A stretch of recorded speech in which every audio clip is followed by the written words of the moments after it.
So March is Credit Education Month, and today we have a really special guest, Paige White from Rescore, and she is going to talk about identity theft and what to do if it happens to you. So Paige, thanks for joining us today.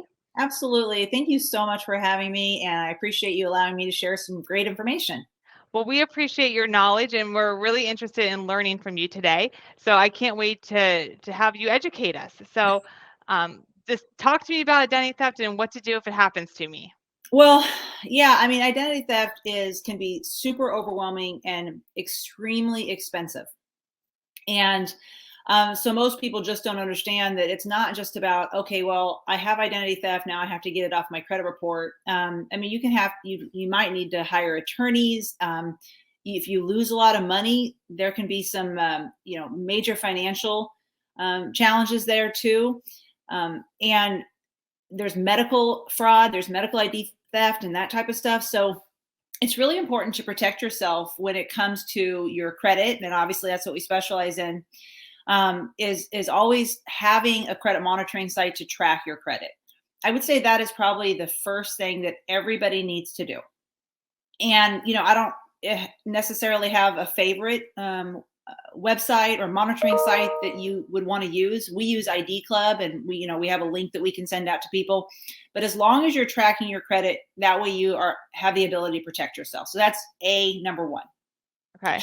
And there's also companies out there like LifeLock or Legal Shield that can protect you as well. I prefer Legal Shield, but because LifeLock, they'll help you up to about $1 million in fees, but you have to go do all the work yourself, and then they'll reimburse you.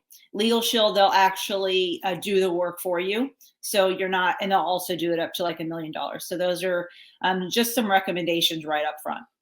So let's say, all right, I have ID theft. Where do I start? Well, first off, don't panic.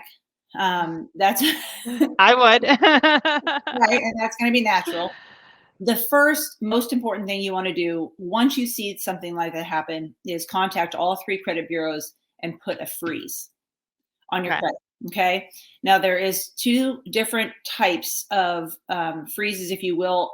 People think that there's fraud alert, which is not the same as a freeze. A fraud alert is great, but it's not what you want to do in the case of identity theft. So a fraud alert, let's say, that protects you in case somebody applies for a loan. You'll get an alert that says, hey, did you approve this? And then you can say, no, it's not me. I don't approve it. So that does protect you to not get identity theft.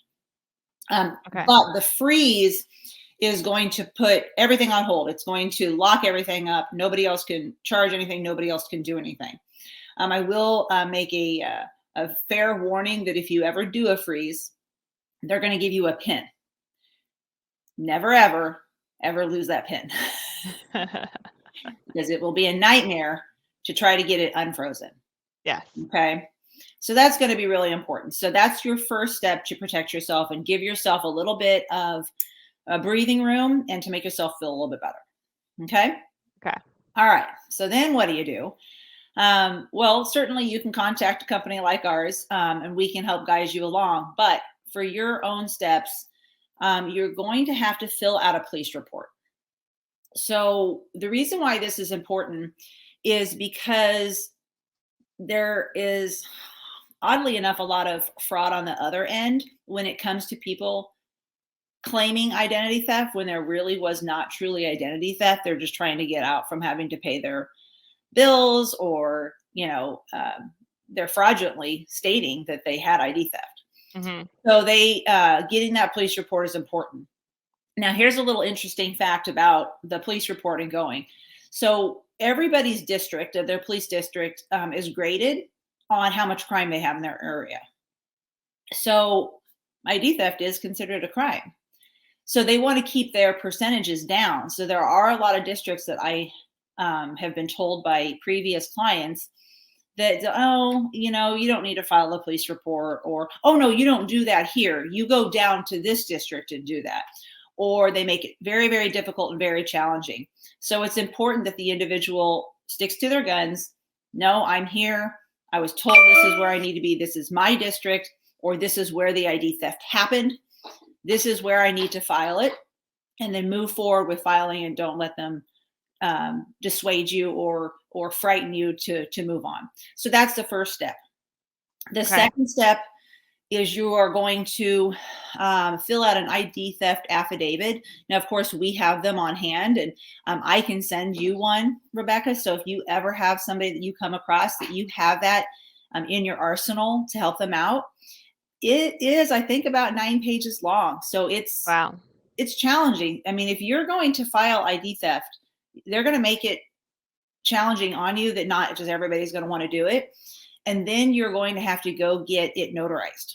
And so it's important that people understand that when you are signing something as a legal document like that, it's actually a federal offense if you lie.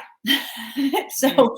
So they're making sure that if this is real and this is legit, it is actually something that you're going to pursue. Okay. So any questions so far on what the client would do? Oh, sorry, I dropped something. Nope, that makes sense. Okay. So then they're obviously going to want to file those pieces of things, identification, the police report, and the ID theft affidavit to all 3 credit bureaus. The other thing that's important when you're sending that into the credit bureaus, that you always send it by mail, so people aren't informed and educated about this. But when you do things online with the credit bureaus, you actually give up your rights to have future arbitration or any lawsuits. So Wow. it's important that you are actually mailing it in. And then when you're mailing it in, I recommend that you mail it certified mail. You obviously are going to attach a letter that says, please see the attached affidavit. This is not my debt. Please remove from my credit report. And then I always recommend people send 2 IDs as well. So you're going to want to send a driver's license and then maybe another ID that has an address verification and stuff like that. Now, I tell you all this, Rebecca, and I give you all this guidance and advice. That doesn't mean it's going to just be like, aha, removed. Yeah. Yeah. Unfortunately, sometimes they don't do what they're supposed to do by law, and they don't abide by the regulations and such. So that's why, we're here to help if anybody needs that additional help or push. What if it's in the mortgage industry, we pull a lot of credit reports and we see like junior, senior, son has dad's credit or vice versa on the credit Mhm. report.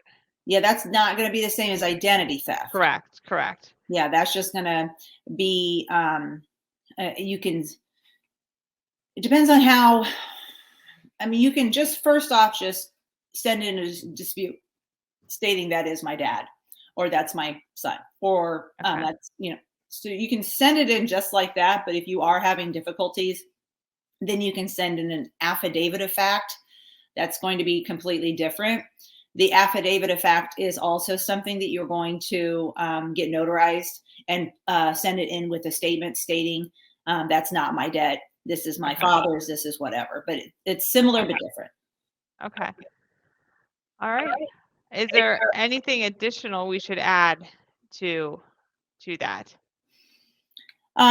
No, again, just going back to what I said about making sure that you have that monitoring site set up at all times. I can also send you the link that we use if you have anybody that would like to have this type of monitoring site.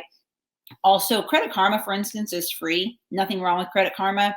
It only has 2 of the 3 credit bureaus. That's why I don't necessarily advise towards it.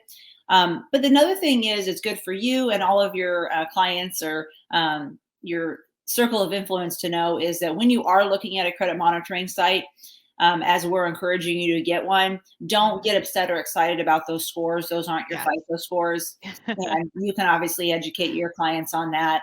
Just knowing that that's a protection for you to be able to track your credit, not your credit scores. Absolutely. And I just threw in the ticker there, Rescore for Life's phone number and website there. So if you have any additional questions for Paige or need their services, because they do help with getting your credit fixed, getting your scores up. I know our company has personally used them for our clients, and they've done a fantastic job, and I highly recommend them. So Thank you. So Paige, thank you so much for coming in and helping us out today and explain identity theft. And I think we're going to have you back and talk about some other topics. So appreciate your time. And anybody has any questions can reach out to Paige or the Rebecca Foote Mortgage team directly. Thank you so much. Thanks, All everybody. right. Hope I hopefully help someone. All right. Thank you. Take care.